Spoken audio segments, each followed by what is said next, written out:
Ambassador ginbisita ang lokal nga panguluhan agud talakayon ng importansya sang mental health kag climate change awareness. Mental breakdown ang isa sa mga isyong ginapangatubang sang komunidad dulot sang malala nga epekto sang COVID-19.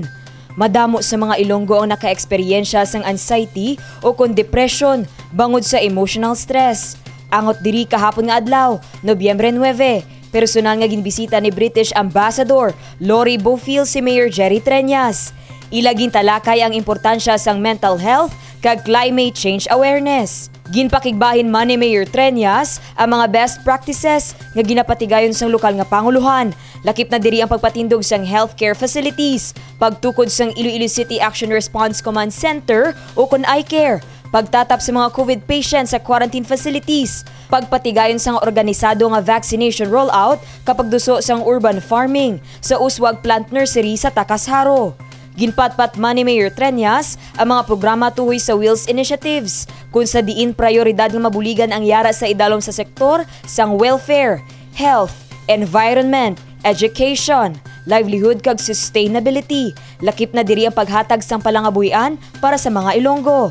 Kahapon man nga adlaw, nagpatigayon sang sinapol ang UK Ambassador upod kanday Department of Health Representatives, City Health Officer, Dr. Arthea Tampos, kaupod si Dr. Rebecca Gregorios. Ila man gipakigbahin ang COVID-19 intervention ka mga programa sang syudad batok COVID-19. Ila man gintalakay ang importansya sa pag-angkon sang mataas nga herd immunity sa padayon nga vaccination rollout sa syudad. Base sa pinakauli nga datos sang Iloilo City Epidemiology and Surveillance Team Unit sa case comparison sa bulan sang Oktubre, naka-record sang 64 daily average cases.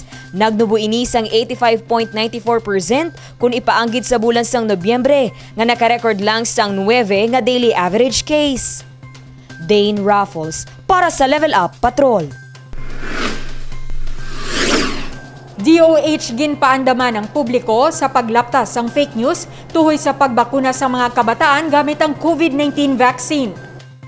Wala nagauntat ang mabaskog nga kampanya sang Department of Health kag lokal nga panguluhan batok sa halit nga gintugas ang COVID-19 virus sa pungsod ilabi na sa syudad sang Iloilo.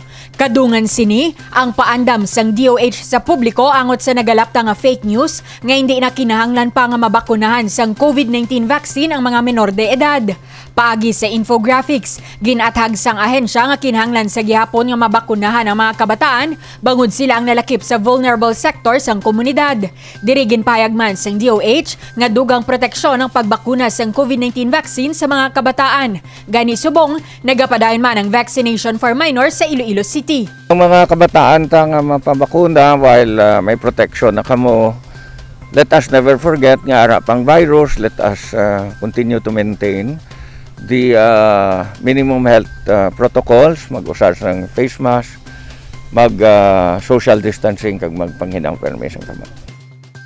Luyag ni Mayor Jerry Treñas nga maprotera ng tanan nga mga pumulyo sa syudad sang Iloilo kag mga kaingod probinsya sini batok COVID-19. Sa record sang Department of Health Region 6 kahapon Nobyembre 9, may 5.3% o kon masobra 7,000 ka mga active COVID-19 cases ang Western Visayas, 92.2% o kon 132,651 ka mga recovered cases kag 2.5% o kon 3,605 ka mga napatay. Sa amo man nga petsa, nakalista ang Iloilo Vax Team sang masobra 2,000 ka mga dugang nga nabakunahan sang COVID-19 vaccine. Samtang, buwas nga adlaw, Nobyembre 11, bukas ang mga Megavax site para sa mga residente kag hindi residente sang syudad nga mga kabataan nga nagayda 12 tubtub 17 anyos magpadulong lang sa SMCT, Robinson's Haro, Ateneo de Iloilo kag University of San Agustin. Para naman sa mga residente sang Iloilo City nga nagaedad 18 pasaka, sarang mapadulungan ang Iloilo Convention Center. Bukas man ang Mega World Transport Hub para sa mga residente kag hindi residente sang syudad nga luyag magpabakuna batok COVID-19 virus. Divine Singh para sa Level Up Patrol.